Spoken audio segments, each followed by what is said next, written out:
అయ్యా, నా పేరు తుమ్మల మోతిలాల్ చందు, మాది చల్లపల్లి గ్రామం. అయ్యా పేరు నాని, నమస్కారం. గుర్తున్నానా?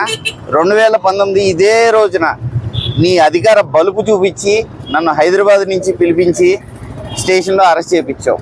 మరి నీ దగ్గర అధికార బలం ఉంది, అన్నీ ఉన్నాయి కదా, నువ్వేదో పెద్ద పుడింగివు కదా. మరి ఇన్నాళ్ళు ఏమయ్యా కోర్టుకి రావడానికి? ఇప్పటికీ సుమారుగా 50 పైన ట్రయల్ నడిచింది.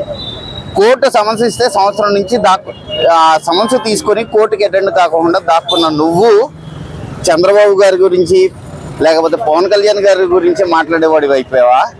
ఏమనుకుంటున్నావు నీ గురించి? నీ జీవిత చరిత్ర మొదలెడదామా? 2004 నువ్వు కార్పొరేటర్గా కూడా మాట్లాడే స్థాయిలో లేనప్పుడు సిగరెట్ అట్టముక్కల మీద నీకు స్క్రిప్ట్ రాసి ఇచ్చింది ఎవరు? అది చూసి నువ్వు చదవలేక ఎన్నిసార్లు తడబడ్డావు? అక్కడ మొదలైన నీ ప్రాణమిత్రుడు గణిశెట్టి గోపాల్ని పార్టీలో ఏం చేసావు? పోనీ నువ్వు మీ నాన్న గొప్ప గొప్ప అంటున్నావు. అంబుల్ గారిని ఇందిరాగాంధీ గారు పొగిడితే ఎన్ని రోజులు నువ్వు మీ నాన్న కూర్చుని మొండేడుపులు ఏడిచారు?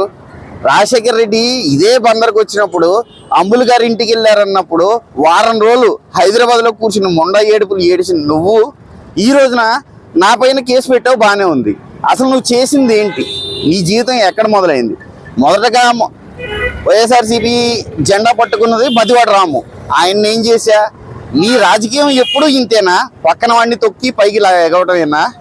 అక్కడ వరకు అయ్యింది. 2009లో గెలిచిన దానికి నువ్వు ఏ సంబంధం లేకోకుండా ఉన్న వాళ్ళని బాబాయ్ అబ్బాయి బంధం అంటూ కొత్తగా ఏదో మొదలెట్టావు. ఒక పుకార్ ఒకటి. నీ పేరు పిరికి సన్నాసి లేకపోతే పిరికి కేసి. లోకేష్ బాబు పులకేసి కాదు, నువ్వు ఒక పిరికి కేసి, నీ కొడుకు ఒక పులకేసి. పిరికేసి కొడుకు ఏమవుతాడు? పిల్లకేసి. సో ఈ రెండు నువ్వే, నువ్వు నీ కొడుకులు. అక్కడ 2009లో చెప్పావుగా బాబాయ్ అబ్బాయి బంధం అని. మరి ఈ అబ్బాయి జోలికి వస్తే ఆ బాబాయ్ ఊరుకుంటాడా? సిగ్గు లేకుండా మొన్న కొడుకును కూడా పంపించావు బాబాయ్ అంటూ కాళ్ళు పట్టుకోవడానికి. ఏమైంది? నీకు ఏమన్నా సపోర్ట్ చేశాడా?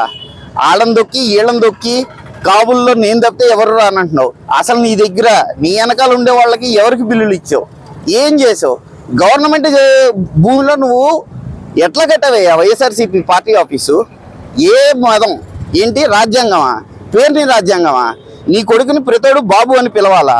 లేకపోతే వాళ్ళు 40 ఏళ్ళైనా 50 ఏళ్ళైనా కానీ బ్లాక్ చేసుకుంటావా? వాళ్ళకి బిల్స్ రావా? నీకు వచ్చిన ఓట్లలో ఇంకో 10,000 తగ్గించాం. నీ కొడుకు మొహం చూసి వేశారు. నువ్వు కనుక పోటీ చేసి ఉంటే 10,000 ఓట్లు కూడా వచ్చేవి కాదు. ఎప్పుడూ లేని మెజారిటీ ఎందుకు వచ్చింది? ఏ అన్యం పుణ్యం తెలీదు. పక్కన వాడు మినిస్టర్ అయినా నీకే ఏడుపు. కొల్లు రవీంద్ర అన్న పైన ఎన్ని కేసులు పెడతావు? ఏ ఒక్కటి ప్రూవ్ చేయగలిగావు? నువ్వు నా మీద పెట్టావు, రమ్మంటున్నా కోర్టుకి. ఎందుకు భయం? 6 నెలల నుంచి ఎందుకు దొంగ రాయబారాలు పంపిస్తున్నా? నేను నీకు కోర్టులోనే సమాధానం చెప్తా. నిజంగా నువ్వు మగాడివే అయితే అది ఇది కాదు, దా బందర్రా వచ్చి సమన్స్ తీసుకో. పోలీసుల్ని నువ్వు ఉన్న హైదరాబాద్కి పంపించడం పెద్ద విషయం కాదు. ప్రజాధనం దుర్వినియోగం చేయటం. సోషల్ మీడియాలో నేను ఒక పోస్ట్ పెట్టానని దానిపైన ఆయన నా పైన కేసు పెట్టారు.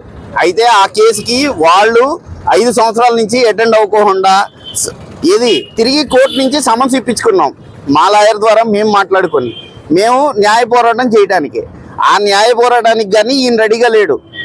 ఎక్కడ కాసేపు మినిస్టర్ అన్నాడు, 2.5 సంవత్సరాలు అయిపోయింది. తర్వాత నేను ఎమ్మెల్యే, నేను బిజీ అన్నాడు, అయిపోయింది. ఇప్పుడు ఏదీ లేకుండా హైదరాబాద్ పారిపోయాడు. నెపమాటికి పోలీసుల మీద నెట్టుతున్నారు. ఏమని? నాకు సమన్స్ ఇవ్వలేదు, నేను కోర్టుకి ఎలా వస్తానని. నువ్వు ఇక్కడ ఉంటేగా విడిగా మీడియా ముందుకు వచ్చి ఎందుకు మురుగుతావు? నీ పర్సనల్ విషయాలు మాట్లాడాలంటే ఎక్కడి నుంచి మాట్లాడతాను? ఏ సంబంధం ఉందనేసి నువ్వు పద్దాక కుళ్ళను తిడుతున్నావు.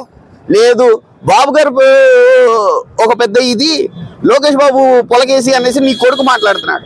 ఈ కొడుకు బ్రతికేంటో తెలీదా? ఎస్ఆర్కేఆర్ కాలేజీలో ఎన్నిసార్లు తన్నులు తిన్నాడు అమ్మాయిల విషయాల్లో? లేదు పోయిన ప్రభుత్వంలో అవినిగడ్డ వచ్చి ఎవడి కాళ్ళు పట్టుకున్నావు అమ్మాయిల విషయంలో? ఎవడు నీకు భయపడేది ఇక్కడ? ఎందుకు? నువ్వు అంత మగాడివే అయితే రా, తెల్లారేపాటికి రా.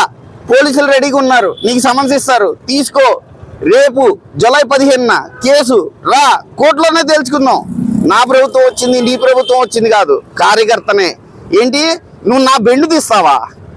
నా కండువ మార్పిస్తావా? నా కండువ కాదు కదా, నేను కాల్చే సిగరెట్ బ్రాండ్ కూడా మార్చలేవు. ఇది నీ బ్రతుకు. కాపులకి ఒక్కడిని చూపి ఆఖరికి నీ వెనకాల తిరిగి సీఎం బాబ్జీకి కూడా నువ్వు కాంట్రాక్ట్ బిల్లు ఇవ్వకుండా భయపెట్టావు. ఇప్పటికి ఇవ్వలేదు. ఇంకా ఎంతమందిని రోడ్డు మీదకి ఈడుస్తావు? 2019లో నువ్వు ఎలా గెలిచావు? బోరగడ్డ పెదనాన్న దగ్గరికి వచ్చి ఏం మాట్లాడా? కాపుల్ని ఎదగనివ్వరు, ఈ పార్టీలో కాపుల్ని ఎదగనివ్వరు అనేసి ఎన్ని రోజులు తిరిగా. వచ్చినాక ఈ 5 ఏళ్లలో బోరగడ్డ పెదనానికి ఏం న్యాయం చేసావు?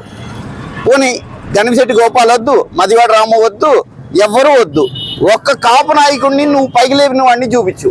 హోంగార్డు సాక్షాత్తు సీఎం ఇంటి ముందు నిరాహార దీక్ష కూర్చునే పరిస్థితికి వెళ్ళింది.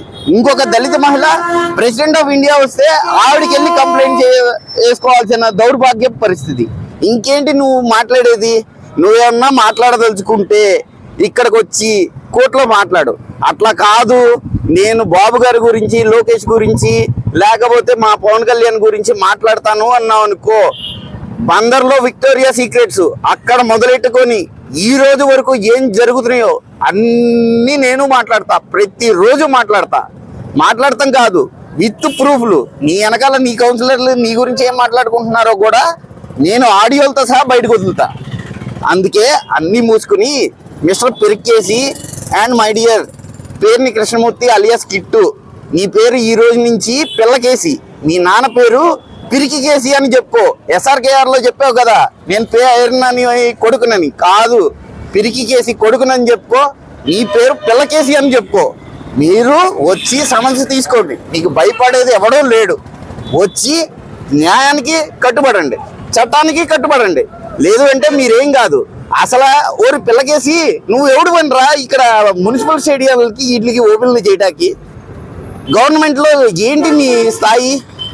ఏం వైసీపీ నాయకుడు అయితే నువ్వేమన్నా ప్రెసిడెంట్ ఆఫ్ ఇండియా అనుకుంటున్నావా? వైసీపీ నాయకత్వాన్ని అడ్డం పెట్టుకుని నువ్వు చేసిన అరాచకాలు, నీ వెనకాల ఉన్న పిల్ల గ్యాంగులు చేసిన దౌర్భాగ్యాలు అన్నీ తెలుసు, అన్నీ తోడుతున్నావు. ఊరికినే ఎవరూ మాట్లాడలేదు అనుకోవద్దు.